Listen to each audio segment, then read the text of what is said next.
ফরিদপুর থেকে নাস্তা করতে গিয়েছিলাম দূরবীন বাংলা।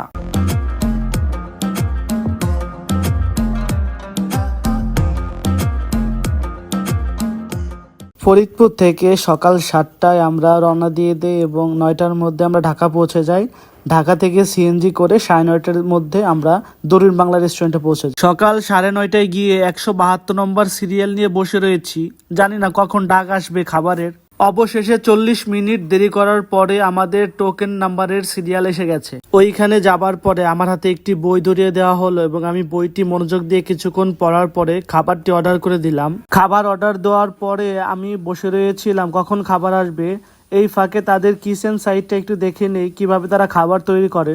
আমি অর্ডার করেছিলাম নান রুটি, রুমালি রুটি, মাখন চিকেন স্যুপ, খাসির কলিজা ভুনা, ঘি মালাই সুজি। তাদের খাবারের মান বলতে গেলে এক কথায় অসাধারণ। আমি খেয়েছি, আপনারা খেতে পারেন। ধন্যবাদ। দেখা অন্য ভিডিওতে। আল্লাহ হাফেজ।